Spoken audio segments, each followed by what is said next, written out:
দক্ষিণ কোরিয়ায় নতুন দফা করোনা ভাইরাস সংক্রমণের আশঙ্কা, রাজধানী সোলের সমস্ত পানশালা ক্লাব বন্ধ ঘোষণা। বাংলাদেশে গত 24 ঘন্টায় 887 জন নতুন রোগী শনাক্ত। সংক্রমণ বাড়ার মাঝেই আজ থেকে খুলেছে দোকানপাট। একজন ক্রেতা, মার্কেটে আসলে তুলনামূলক আপনারা তো জানেনই যে ঢাকা শহর খালি হয়ে গেছে কম বেশি, মানুষজন সবাই গ্রাম সাইডে চলে গেছে বা এসছেও কম বেশি, কিন্তু ওইভাবে সবসময় ঈদের বাজারে যেমন থাকে, রমজানের সময় যেমন থাকে, অমন মানুষজন আসলে ছিল না। করোনা ভাইরাস সংক্রমণ মোকাবেলায় দক্ষিণ এশিয়ার দেশগুলো কে কেমন করছে এ নিয়ে যুক্তরাষ্ট্রের একটি বিশ্ববিদ্যালয়ের করা একটি গবেষণার ফলাফল নিয়ে শুনবেন। এসব নিয়ে শুরু হচ্ছে বিবিসি বাংলার আজকের প্রবাহ।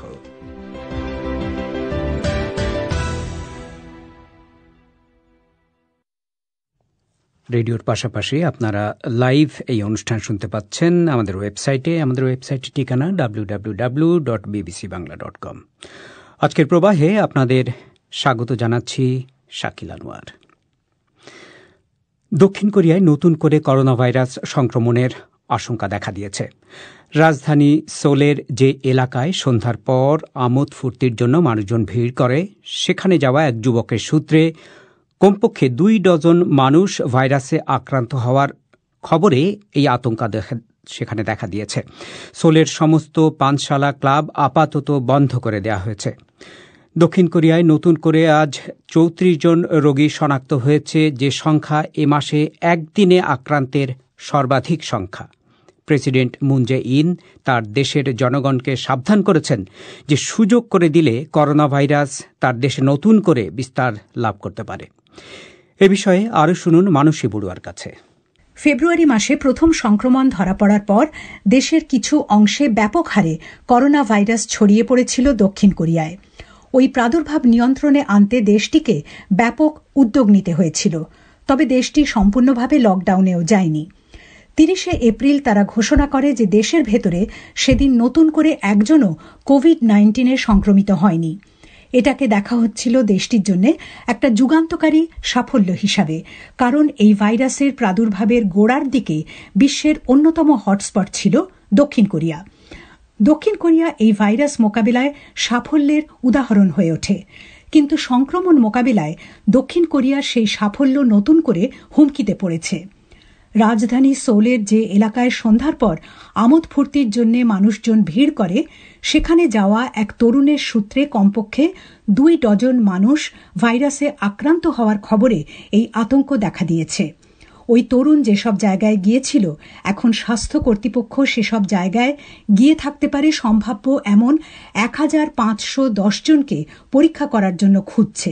이번 유흥시설 집단 감염은 비록 안정화 단계라고 하더라도 প্রেসিডেন্ট মুন বলছিলেন, বিনোদনের জায়গাগুলো থেকে সংক্রমণ ছড়ানোর ঘটনা প্রমাণ করে যে সহনীয় এবং স্থিতিশীল পরিস্থিতির ভেতরেই বদ্ধ জায়গায় বেশি লোক জড়ো হলে যে কোনো সময় যে কোনো জায়গায় নতুন করে সংক্রমণ ছড়িয়ে পড়তে পারে। তিনি সাবধান করেন, মহামারী এখনো শেষ হয়নি এবং শেষ না হওয়া পর্যন্ত কোনোভাবেই সতর্কতার মাত্রা শিথিল করা উচিত হবে না। সোলের সমস্ত পানশালা ক্লাব আপাতত বন্ধ করে দেওয়া হয়েছে। গতকাল সোলের সমস্ত পানশালা এবং ক্লাব বন্ধের এই ঘোষণা দেওয়ার সময় সোলের মেয়র বলেন, এটি না করলে সংক্রমণের বিস্ফোরণ ঘটবে। মানসী বড়ুয়া। ওদিকে করোনা ভাইরাসের প্রাদুর্ভাবের মধ্যেই আজ থেকে বাংলাদেশের দোকানপাট, বিপণী বিতানগুলো খুলে দেওয়া হয়েছে। এমন দিনে এসব দোকানপাট খুলল যেদিন বাংলাদেশে গত 24 ঘন্টায় 887 জন কোভিড-19 রোগী নতুন করে শনাক্ত করা হয়েছে। একদিনে রোগী শনাক্তের হিসেবে এটাই সর্বোচ্চ সংখ্যা। সরকারের পক্ষ থেকে বলা হয়েছে, ব্যবসায়ীরা চাইলে মার্কেট খোলা রাখতে পারবেন, তবে তাদেরকে শর্ত দেওয়া হয়েছে যে যথাযথ স্বাস্থ্যবিধি মেনে তাদেরকে কেনাবেচা করতে হবে। কিন্তু এই বিপণী বিতানগুলো কিভাবে সামাজিক দূরত্ব নিশ্চিত করছে, স্বাস্থ্যবিধি মেনে চলছে এবং সেটা মনিটরিং কিভাবে করা হচ্ছে সরকারের পক্ষ থেকে, জানার চেষ্টা করেছেন আমাদের সংবাদদাতা সঞ্জনা চৌধুরী। আজ থেকে বিপণী বিতান ও দোকানপাট খুলে দেওয়া হচ্ছে এমন খবর পেয়েই বাসার পাশের একটি দোকানে প্রয়োজনীয় কেনাকাটা করতে যান উত্তরার বাসিন্দা তৈয়বা খান। গত 1.5 মাস মার্কেটগুলো বন্ধ থাকায় ঈদের কোনো কেনাকাটা সারতে পারেননি তিনি। তবে অন্যান্য বছরের রমজানে মার্কেটে দীর্ঘ সময় ঘুরে ঘুরে কেনাকাটা করলেও করোনা ভাইরাসের ঝুঁকি থাকায় আজ চটজলদি নিজের কাজ ছেড়ে বাড়ি ফেরেন তিনি। আসলে বেরিয়েছিলাম আমি একটু গজ কাপড় কিনবো বলে। তো আমি যেহেতু টুকটাক সেলাই টেলাই কাজ পারি, এই জন্য ভেবেছিলাম নিজের ড্রেসটা নিজে বানিয়ে ফেলবো। তো ওই জন্য আমি বড় মার্কেটে যাইনি, যেখানে গেলে অনেক ভিড় থাকতে পারে। আমি তো খোলা মার্কেট আছে, ওখানে গিয়েছিলাম একটু গজ কাপড় নিয়ে আসতে। আমি প্রোটেকশন নিয়ে বেরিয়েছিলাম, আমি গ্লাভস পরেছিলাম, মাস্ক পরেছিলাম, গিয়ে কিনে নিয়ে চলে এসেছি আমার বাসার কাছেই। গত মঙ্গলবার মন্ত্রিপরিষদ বিভাগ ও বাণিজ্য মন্ত্রণালয় থেকে জানানো হয় যে আজ থেকে ব্যবসায়ীরা চাইলে বিকেল 4টা পর্যন্ত শপিং মল ও দোকানপাট খোলা রাখতে পারবেন। ক্রেতাদের বলা হয়েছে তাদের এলাকার সবচেয়ে কাছাকাছি থাকা দোকানগুলোয় কেনাকাটা করতে। তবে শর্ত একটাই, স্বাস্থ্যবিধি মানতে হবে, অর্থাৎ প্রতিটি বিপণী বিতান ও দোকানে হাত পরিষ্কার ও সামাজিক দূরত্ব বজায় রাখা নিশ্চিত করতে হবে। তবে ঢাকাসহ দেশের 8টি বিভাগের শহরে যে কয়টি বিপণী বিতান ও দোকানপাট খোলা রাখা হয়েছে সেখানে কাউকেই সেভাবে এই স্বাস্থ্যবিধিগুলো মেনে চলতে দেখা যায়নি। কর্মী ও গ্রাহকরা মাস্ক পরলেও সামাজিক দূরত্ব বলে কিছু ছিল না। নানা অভিযোগ সত্ত্বেও ব্যবসায়ীরা যে ক্ষতির মুখে রয়েছেন সেটা পুষিয়ে নিতে মার্কেটগুলো খোলা রাখার কথা জানিয়েছেন ঢাকার মিরপুরের একটি বিপণী বিতানের সুপারভাইজার রুহেল আহমেদ। এবং আমাদের এখানে প্রত্যেকটা শোরুমে মিনিমাম 100 জন 50 জন সেলসম্যান আছে, যাদের 2 মাসের বেতন প্রায় বকেয়া থাকছে, বেতনগুলো পাওয়া হচ্ছে না। মানে কম বললেও চলবে না আর বেশি বললেও চলবে না, মোটামুটি আর আমাদের দোকানদাররা যারা আছে, দোকান মালিকগণ বা আমাদের মার্কেট মালিকগণ, ওরা একমাত্র শোরুমগুলো খোলা হলো যে কিছু যদিও বেচাকিনি হয় স্বাস্থ্যসম্মত সবকিছু মেনে কমপক্ষে স্টাফের বেতনগুলো আদায় করে দেওয়া যাবে, এটাই। এর চেয়ে আর বড় কিছু পাওয়া নাই যে এই সময় বিজনেস করে যে অনেক অট্টালিকার মালিক হবে এরকম কারো কোনো মানসিকতা নাই। তবে সামাজিক দূরত্ব বজায় রাখা নিশ্চিত করতে ভিন্ন ধরনের পদক্ষেপ নিতে দেখা গেছে কেনাকাটার জন্য সবচেয়ে জনপ্রিয় প্রতিষ্ঠান আড়ংকে। আজ তারা তাদের 21টি আউটলেটের মধ্যে 14টি আউটলেট খুলেছে। তবে এই আউটলেটগুলোতে এখন কেউ চাইলেই কেনাকাটার জন্য ঢুকতে পারবেন না। এজন্য আগে অনলাইনে নিজেদের নাম নিবন্ধন করে নিতে হবে। এছাড়া শোরুমের ভেতরেও গ্রাহকদের সুরক্ষায় বিশেষ ব্যবস্থা নিতে দেখা গেছে। পাশাপাশি কর্মীদের সুরক্ষা নিশ্চিত করার কথাও জানিয়েছেন প্রতিষ্ঠানটির প্রধান পরিচালনা কর্মকর্তা আশরাফুল আলম। আমাদের সম্মানিত কাস্টমাররা arong.com-এ গিয়ে তাদের প্রথম আউটলেট, তাদের পছন্দ মতো তারিখ এবং এদের টাইম স্লটে বুকিং দিতে পারবে। এরপরে কাস্টমাররা আমাদের আড়ং আসছেন, প্রথমে তাদেরকে এই বুকিং এর একটি SMS দেখাতে হবে, পরিচয় পত্র তাদেরকে দেখাতে হবে। এরপর আমরা তাদের হ্যান্ড স্যানিটাইজ করছি বাধ্যতামূলক ভাবে এবং প্রত্যেকটা ক্রেতাকে বাধ্যতামূলক ভাবে মাস্ক ব্যবহার করা আমরা নিশ্চিত করছি। থার্মাল টেম্পারেচার মেশিন দিয়ে আমাদের কাস্টমারদের টেম্পারেচার মাপছি। আমরা 10 বছরের কম বয়সে কোনো ক্রেতাকে আরং আউটলেটে প্রবেশ করতে দিচ্ছি না। করোনা ভাইরাসের প্রাদুর্ভাবের সময়ে অর্থনীতি সচল রাখতে দোকানপাট খোলার এই সিদ্ধান্ত নেওয়া হয়েছে বলে সরকারের পক্ষ থেকে জানানো হয়। তবে কেন্দ্রীয়ভাবে কেউ এই স্বাস্থ্যবিধি মেনে চলার বিষয়টি তদারকি করছে কিনা সেটা নিশ্চিত হওয়া যায়নি। তবে বাংলাদেশে যে মুহূর্তে করোনা ভাইরাসে আক্রান্ত রোগীর সংখ্যা ক্রমশ বাড়ছে, সেখানে সরকারের এই শিথিলতা নিয়ে ব্যাপক সমালোচনা হয়েছে। সঞ্জনা চৌধুরী, ঢাকা থেকে। তার রিপোর্টে শুনছিলেন যে বাংলাদেশে আজ থেকে শর্ত সাপেক্ষে দোকানপাট খোলার অনুমতি দেওয়া হয়েছে এবং দোকানপাট খুলেছেও অনেক জায়গায়। এমন দিনে এই দোকানপাটগুলো খুলল যেদিন দেশে গত 24 ঘণ্টায় নতুন করে 887 জন কোভিড-19 রোগী শনাক্ত করা হয়েছে। বাংলাদেশে এখন পর্যন্ত একদিনে রোগী শনাক্তের সর্বোচ্চ সংখ্যা এটি। ঢাকা থেকে এখন সরাসরি আমার সাথে টেলিফোনে যোগ দিচ্ছেন বাংলাদেশের শীর্ষ ভাইরোলজিস্ট অধ্যাপক নজরুল ইসলাম। মিস্টার ইসলাম, আপনাকে অসংখ্য ধন্যবাদ আপনার সময়ের জন্য। প্রথম কথা, আপনি শুনেছেন যে ঢাকা, আপনি জানেনও এবং একটু আগে আমাদের রিপোর্টও শুনেছেন যে বাংলাদেশের দোকানপাট খুলেছে এবং সেগুলো কিভাবে চলছে। সবাই খোলেনি, কিন্তু অনেকেই খুলেছেন। তো বাংলাদেশের এই সিদ্ধান্তকে আপনি কিভাবে দেখছেন, যেদিন সবচেয়ে বেশি কোভিড-19 রোগী শনাক্ত হয়েছে বলে বলা হয়েছে? ধন্যবাদ। আমি সাউথ কোরিয়ার সেই প্রতিবেদনটা শুনলাম, আমাদের বাংলাদেশি একজন ভদ্রমহিলার কথাও শুনলাম। আমাদের কথা হয়েছে যে গত 28 এপ্রিল আমাদের খুলে দেওয়া হয়েছে, গার্মেন্টস ইন্ডাস্ট্রি খুলে দেওয়া হয়েছে এবং গার্মেন্টস ইন্ডাস্ট্রিতে বেশ উল্লেখযোগ্য সংখ্যক মেয়েরা সব কাজ করে। তবে তাদেরকে স্বাস্থ্য ব্যবস্থা মেনেই খুলে দেওয়ার কথা ছিল, কিন্তু দেখা গেছে যে তারা স্বাস্থ্য ব্যবস্থা সম্পূর্ণভাবে মানতে পারে নাই। বিশেষ করে ঘরে ঢোকার সময় এবং ঘরে ঢোকার বাইরে, এছাড়া মাস্ক পরা এবং গ্লাভস পরা আর আরেকটা হলো যে বারবার হাত ধোয়া, এগুলো সব সময় মানতে পারেন নাই। আমাদের ধারণা ছিল যে 28 তারিখে যদি এটা খুলে দেওয়া যায় তো এক কোয়ারেন্টাইন পিরিয়ড 14 দিন পরে, তার মানে 42 তারিখ মানে 12 তারিখ আর কি, 10-12 তারিখের দিকে আমাদের এই এখানকার সার্ভেলেন্স রিপোর্টে আমরা একটা রাইজ দেখতে পাবো, পজিটিভিটির রাইজ। আমরা কয়েকদিন ধরে 600-700 বা 700-র উপরে একদিন গেছে আমরা এরকম পেয়েছি প্রতিদিনের সেই পজিটিভ স্যাম্পলে। এবং আজকে দেখলাম 887 জন গত 24 ঘন্টায়, 887 জন আজকের ফিগার। 887 জন আজকে পজিটিভ হয়েছে। তো এটা যদি আমাদের গার্মেন্টস ইন্ডাস্ট্রি খোলার সঙ্গে সম্পৃক্ত করে আমরা চিন্তা করি, আমরা করতে পারি, তাহলে আমরা সম্ভাব্য কজ সেটাই। এবং এর মধ্যেও কিছু কিছু দোকানও কিন্তু খুলে দেওয়া হয়েছে ঢাকাতে, দোকান খুলেছে। আপনাকে সেটাই জিজ্ঞেস করছি যে আজকে থেকে অনেক দোকান খুলে দেওয়া হয়েছে, সেটা সম্পর্কে আপনার কোনো উদ্বেগ আছে নাকি? সেটার সঙ্গে না আমার যথেষ্ট উদ্বেগ আছে।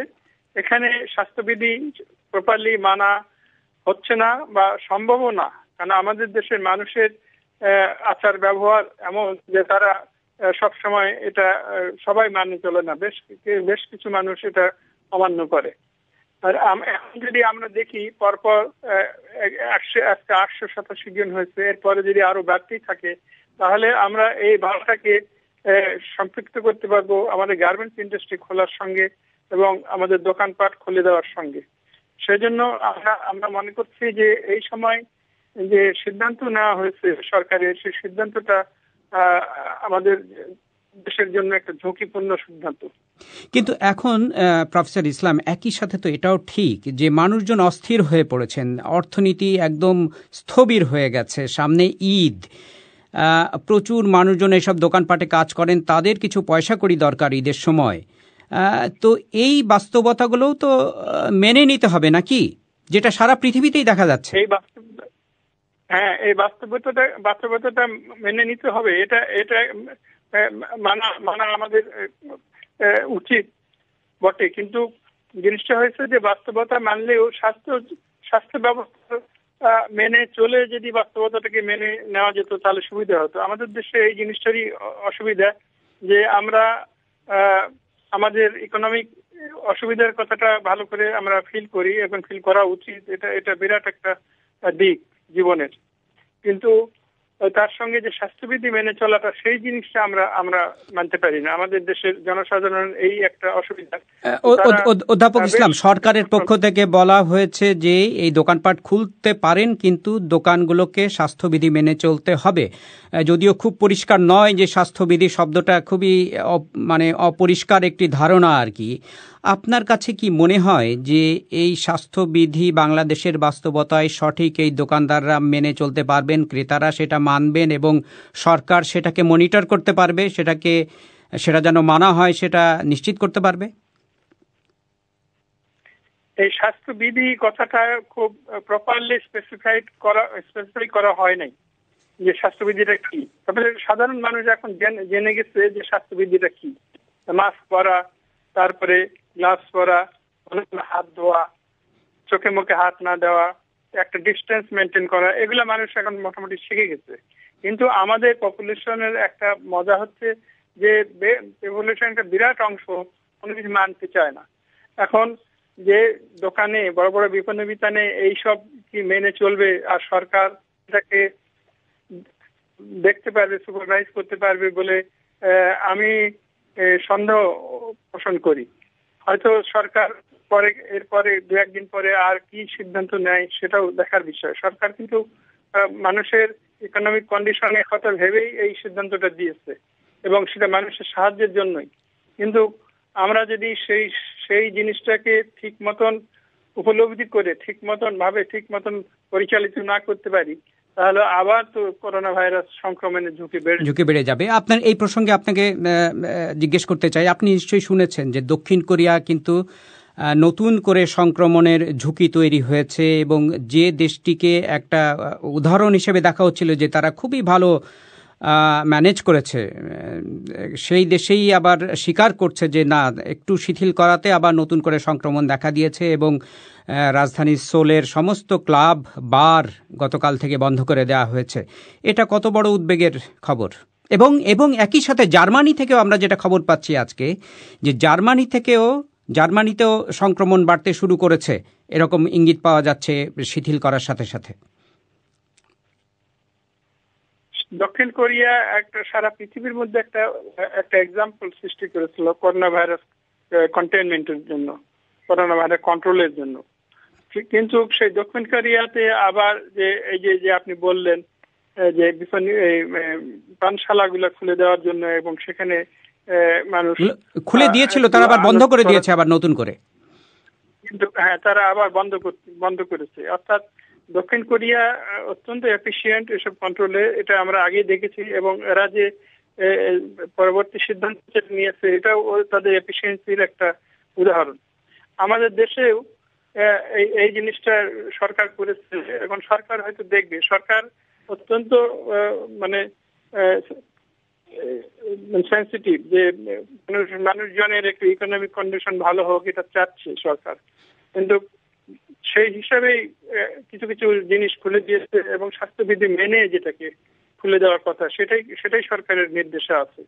কিন্তু জনসাধারণ সেটা যদি ঠিকমতো না পালন করে, যেরকম আমাদের লকডাউন বলেছে ঠিকই, কিন্তু লকডাউন তো মেনটেন করতে পারছিল না আমরা। মোহাম্মদপুরে ইত্যাদি বিভিন্ন রাস্তায় যত লোকজন চলাচল করছে, সেটা তো লকডাউনের এক্সাম্পল না। তো সেই জন্য আমাদের দেশে সরকারের নির্দেশ না মানার জন্যই হয়তো আমরা বিরাট একটা ঝুঁকির মধ্যে পড়ে যাব। আপনাকে অসংখ্য ধন্যবাদ। আমি কথা বলছিলাম বাংলাদেশের শীর্ষ ভাইরোলজিস্ট অধ্যাপক নজরুল ইসলামের সাথে। এবারে সংক্ষিপ্ত বিশ্ব সংবাদ মিজানুর রহমান খানের কাছে। ভারতীয় গণমাধ্যমের খবরে বলা হচ্ছে, উত্তর পূর্বাঞ্চলীয় রাজ্য সিকিমের সীমান্তে ভারতীয় এবং চীনা সৈন্যদের মধ্যে সামনাসামনি এক ঘটনায় উত্তেজনা তৈরি হয়েছিল। একজন সেনা কর্মকর্তা বলেছেন, এ ঘটনার সময় 4 জন ভারতীয় এবং 7 জন চীনা সৈনিক হাতাহাতি ও ঘুষোঘুষিতে আহত হয়েছেন। দুই পক্ষের অধিনায়কদের মধ্যে এই বৈঠকের পর সেখানে উত্তেজনা প্রশমিত হয়। চীনাদের তরফ থেকে এ ঘটনার ব্যাপারে কোনো মন্তব্য করা হয়নি। ইরান বলছে তারা কোনো পূর্বশর্ত ছাড়াই যুক্তরাষ্ট্রের সঙ্গে বন্দি বিনিময়ে রাজি। একজন ইরানি সরকারি মুখপাত্র বলেন, যুক্তরাষ্ট্র তার ভাষায় মানুষের জীবনকে রাজনীতির ঊর্ধ্বে স্থান দেবে বলে তারা আশা করেন। ইরান এবং যুক্তরাষ্ট্রের মধ্যে বৈরিতা চলছে বহু দশক ধরে। তবে গত বছর দুই দেশ খুব গুরুত্বপূর্ণ 2 বন্দীকে বিনিময় করেছিল। করোনা ভাইরাস মহামারীর কারণে ইরান প্রায় 1 লাখের বেশি বন্দীকে কারাগার থেকে ছেড়ে দিয়েছে। নাইজেরিয়ার দুর্নীতি বিরোধী এক সংস্থা স্কুল বন্ধ থাকার সময় লাখ লাখ ছাত্রছাত্রীকে খাবার সরবরাহের পরিকল্পনার সব সরকারি চুক্তি প্রকাশ করার দাবি জানিয়েছে। করোনা ভাইরাসের কারণে নাইজেরিয়ার স্কুল বন্ধ। Socio economic rights and accountability project বা সেরাপ বলছে, এই প্রকল্প দুর্নীতিতে ডুবে যেতে পারে বলে তারা আশঙ্কা করছে। কুয়েতে আজ থেকে এক কারফিউ জারি করা হচ্ছে, যা এ মাসের শেষ পর্যন্ত চলবে। কুয়েতের তথ্য মন্ত্রণালয় শুক্রবার এই ঘোষণা দিয়েছিল। তখন তারা লকডাউনকে পূর্ণাঙ্গ কারফিউ বলে জানিয়েছিল। এই ঘোষণার পরপরই কুয়েতিরা জিনিসপত্র কেনার জন্য দোকানে ভিড় করে। কারফিউর সময় লোকজন 2 ঘন্টা ব্যায়াম করতে পারবে, তবে গাড়ি চালাতে পারবে না। সুইজারল্যান্ডের কেন্দ্রীয় ব্যাংক বলছে, করোনা ভাইরাসের কারণে দেশটির ক্ষতির পরিমাণ $1700 কোটি এবং দেশটির জাতীয় উৎপাদন 5 ভাগ কমে গেছে। ব্যাংকের প্রধান টমাস জর্ডন বলেছেন, অর্থনৈতিক ক্ষতি সামলাতে অর্থের যোগান দিতে গিয়ে দেশটিকে এই অর্থ বছরে বাজেট ঘাটতির মুখে পড়তে হবে। সিরিয়ার সংঘাত পর্যবেক্ষণকারীরা বলছেন, দেশটির উত্তর পশ্চিমে সরকারি বাহিনী ও মিলিশিয়াদের মধ্যে সর্বসাম্প্রতিক লড়াইয়ে অন্তত 22 জন যোদ্ধা মারা গেছে। ইদলিবের পশ্চিমে সরকার সমর্থক যোদ্ধাদের নিয়ন্ত্রণাধীন অবস্থানের উপর বিদ্রোহীরা ভোরবেলায় হামলা চালালে এই সংঘর্ষ শুরু হয়। তারা বলছেন, 2 মাস আগে ইদলিবে যুদ্ধবিরতি বলবৎ হবার পর এটাই সবচেয়ে বেশি যোদ্ধার নিহত হবার ঘটনা। মিজান, ধন্যবাদ। আপনারা শুনছেন বিবিসি বাংলার সন্ধ্যাবেলার অধিবেশন প্রবাহ। দক্ষিণ এশিয়ার 4টি বড় দেশ কতটা সফলভাবে কোভিড-19 মোকাবেলা করছে তার এক তুলনামূলক গবেষণায় দেখা যাচ্ছে, এক্ষেত্রে শ্রীলঙ্কার পারফরমেন্স সবচেয়ে ভালো আর ভারতের সবচেয়ে খারাপ। প্রায় ভারতের মতোই শোচনীয় অবস্থা পাকিস্তানেরও, আর বাংলাদেশের অবস্থা তুলনায় একটু ভালো। এই গবেষণাটি করেছেন ইউনিভার্সিটি অব ম্যাসাচুসেটস আমহার্স্টের দুজন ভারতীয় অধ্যাপক দীপঙ্কর বসু এবং প্রিয়ঙ্কা শ্রীবাস্তব। তারা জানাচ্ছেন, দৈনিক রোগীর সংখ্যা বৃদ্ধি কিংবা মৃত্যুর হার সব দিক থেকেই ভারতের অবস্থা দক্ষিণ এশিয়ার দেশগুলোর মধ্যে সবচেয়ে খারাপ। দিল্লি থেকে বিস্তারিত জানাচ্ছেন শুভজ্যোতি ঘোষ। করোনা ভাইরাস মোকাবিলায় ভারতের সাফল্যের ছবি তুলে ধরতে এদেশের সরকার প্রতিনিয়ত তুলনা টানছেন আমেরিকা বা ইউরোপের দেশগুলোর সঙ্গে। যদিও গবেষক প্রিয়ঙ্কা শ্রীবাস্তব ও দীপঙ্কর বসুর মতে নানা কারণে সেই তুলনাটা সঙ্গত নয়, বরং ভারতের সঠিক তুলনা হতে পারে দক্ষিণ এশিয়ারই অন্য দেশগুলোর পরিস্থিতির সঙ্গে। আর সেখানে দেখা যাচ্ছে মোটামুটি সব সূচকেই শুধু ভারত নয়, অন্য সব দেশের চেয়ে অনেকটা এগিয়ে আছে শ্রীলঙ্কা।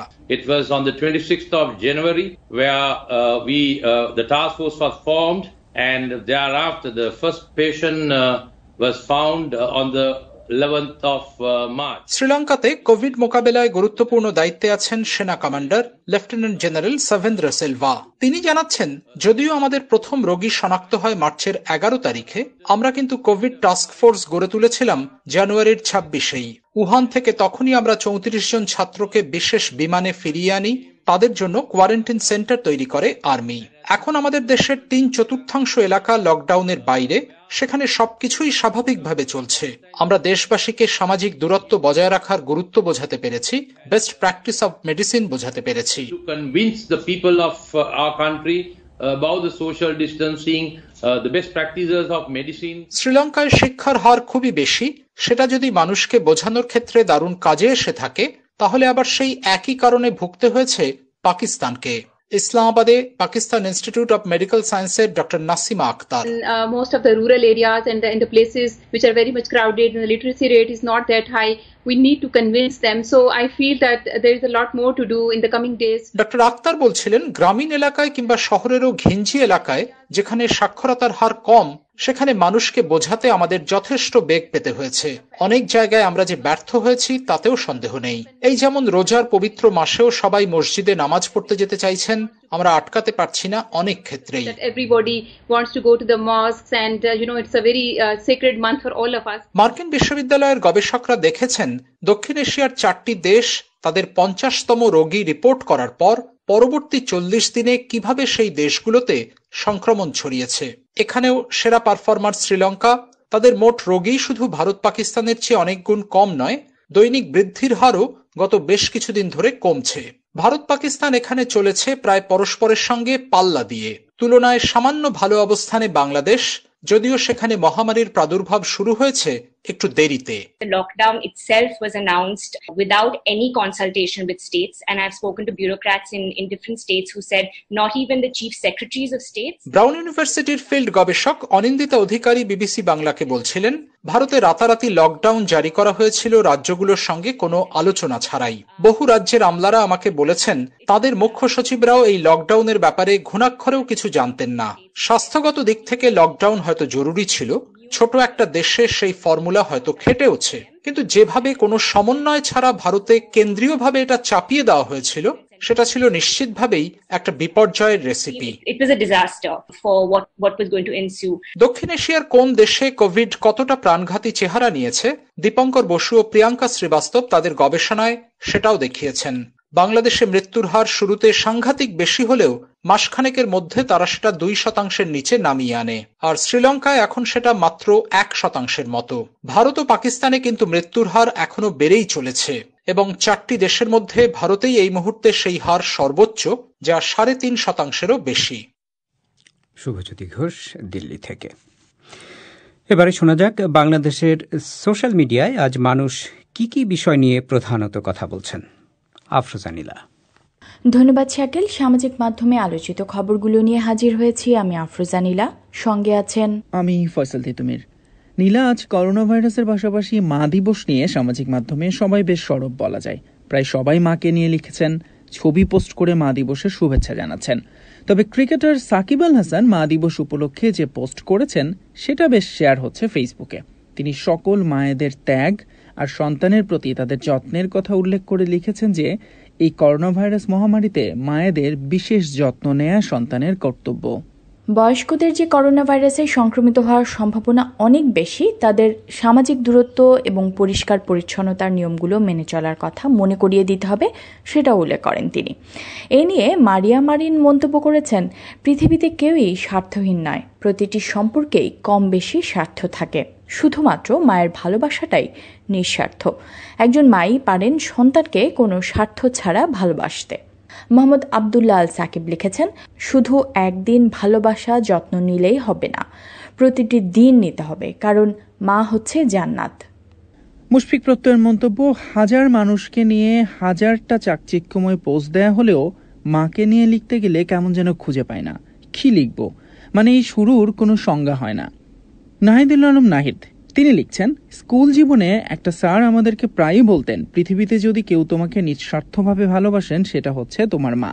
পৃথিবীর বুকে একমাত্র যার ভালোবাসায় কোনো ভেজাল নেই তিনিই হচ্ছেন মা। সাকিব আল হাসান ছাড়াও মুশফিকুর রহিম লিটনদার, সাব্বির রহমানের পোস্টও শেয়ার দিতে দেখা যাচ্ছে। মা দিবসকে ঘিরে দেশ বিদেশের তারকাদের অনেক ধরনের পোস্ট দেখা যাচ্ছে, যেটি ফেসবুকে শেয়ার করেছেন তাদের ভক্তরা। তবে এবারের মা দিবসের অনেক পোস্টের স্ট্যাটাসে কিন্তু করোনা ভাইরাস, লকডাউন বিষয়গুলো উঠে আসছে। এদিকে আরেকটি খবর নিয়েও সামাজিক মাধ্যমে বেশ আলোচনা আছে, সেটি হচ্ছে করোনা কিটের নিজস্ব ক্লিনিক্যাল ট্রায়াল শুরু করেছে গণস্বাস্থ্য কেন্দ্র। কয়েকটি গণমাধ্যমের খবরে বলা হচ্ছে যে গণস্বাস্থ্য কেন্দ্রের কিটের কার্যকারিতা নিরূপণে বিনামূল্যে 200 রোগীর করোনা পরীক্ষা করবে তারা। কেন্দ্রের প্রতিষ্ঠাতা ডাক্তার জাফরুল্লাহ চৌধুরীর বরাত দিয়ে খবরে বলা হচ্ছে যে বয়স্ক যেসব রোগী কোথাও করোনা পরীক্ষা করাতে পারছেন না, অথবা করোনা পরীক্ষায় যাদের একটিতে পজিটিভ ও অন্যটিতে নেগেটিভ এসেছে, এখন তৃতীয় পরীক্ষা কোথাও করাতে না পেরে চিকিৎসা করতে পারছেন না, তাদের পরীক্ষা করা হবে বিনামূল্যে। তবে এটা যে অ্যাপ্রুভড টেস্ট না, সেটাও গণমাধ্যমকে বলেছেন ডাক্তার জাফরুল্লাহ চৌধুরী। তিনি বলেছেন যে বিএসএমএমইউ না বলা পর্যন্ত রোগীদের সে নিশ্চয়তা তারা দেবেন না। গণস্বাস্থ্য কেন্দ্রের কিট নিয়ে শুরু থেকেই ব্যাপক আলোচনা, তর্ক বিতর্ক দেখা যাচ্ছে। ফেসবুকেও এ নিয়ে আলোচনা আছে। মোহাম্মদ মুক্তার হোসেন যেমন লিখেছেন, গণস্বাস্থ্যের কিট নিয়ে এদেশে যা হলো তা দিয়ে স্বল্প দৈর্ঘ্য নয়, পূর্ণ দৈর্ঘ্য সিনেমা বানানো যাবে। হাসিবুল ইসলাম হিমেলের মন্তব্য, দেশের এই আমলাতান্ত্রিক জটিলতা কোনোদিন যাবে না, হয় দেশ থাকুক বা না থাকুক। অন্যদিকে যশোরে পল্লী বিদ্যুতের অনেক গ্রাহক 1.5 থেকে 2 গুণ বেশি বিল নিয়ে বিপাকে পড়েছেন। প্রথম সারির একটি অনলাইনে এই খবরটি এসেছে। ওই গ্রাহকরা অভিযোগ করছেন কর্তৃপক্ষ গড় বিলের নামে অতিরিক্ত বিল ধরিয়ে দিচ্ছে। এই নিয়ে পল্লী বিদ্যুৎ সমিতি থেকে বলা হয়েছে যে করোনা ভাইরাস মহামারীর কারণে বাড়ি বাড়ি গিয়ে মিটার দেখা সম্ভব হয়নি, পরবর্তীতে এটা সমন্বয় করে দেওয়া হবে বলেও তারা জানাচ্ছেন। শাহরিয়ার আহমেদ সোহাগ রাজশাহী থেকে লিখেছেন, শুধু যশোর নয়, সারা বাংলাদেশে একই অবস্থা। 2018 সালের বকেয়া বিলের কাগজ দিয়ে গেছে আমাদের বাসায়। এটাও কি সম্ভব? শুধু তাই না, এবার আমার বাসার বিল এসেছে 4 গুণ বেশি। কামরুল হাসান বাপ্পার মন্তব্য, গত বছরের এপ্রিল মাসের মিটার রিডিং দেখে বিল করা হলো। আমার প্রশ্ন, এই বছরের মার্চ মাসের বিল দেখে করলে কি অসুবিধা? এরপরও যদি গ্রাহকদের কাছ থেকে বিদ্যুৎ বিল পাওনা থাকে, তা পরের মাসে অ্যাডজাস্ট করে দিলে হতো না? এই খবরের নিচে অনেকেই নানা ধরনের অভিযোগ করেছেন। তবে নূর এম খান বলছেন, আবাসিকে লকডাউনে বিদ্যুৎ ব্যবহার অনেক বেশি হয়েছে। তো এই ছিল সামাজিক মাধ্যমের খবরগুলো নিয়ে আমাদের আজকের আপডেট। ধন্যবাদ সঙ্গে থাকার জন্য। আফরোজা নীলা এবং ফয়সাল তিতুমির। শেষ করার আগে খবরের প্রধান অংশগুলো আরেকবার। দক্ষিণ কোরিয়ায় নতুন দফা করোনা ভাইরাস সংক্রমণের আশঙ্কা দেখা দিয়েছে। রাজধানী সোলের সমস্ত পানশালা, ক্লাব শনিবার থেকে বন্ধ ঘোষণা করা হয়েছে। ওদিকে জার্মানিতে লকডাউন শিথিলের পর সংক্রমণ বাড়ছে বলে সরকারি পরিসংখ্যান থেকে ইঙ্গিত পাওয়া যাচ্ছে। বাংলাদেশে গত 24 ঘন্টায় 887 জন নতুন রোগী শনাক্ত করা হয়েছে। করোনা সংক্রমণ বাড়ার মাঝেই আজ থেকে বাংলাদেশে খুলেছে দোকান। আমাদের পরবর্তী অধিবেশন আজই বাংলাদেশে রাত 10:30, ভারতে 10টায় শুনবেন আশা করে। আমি শাকিল আনোয়ার এখনকার মতো এখানেই বিদায় চাইছি।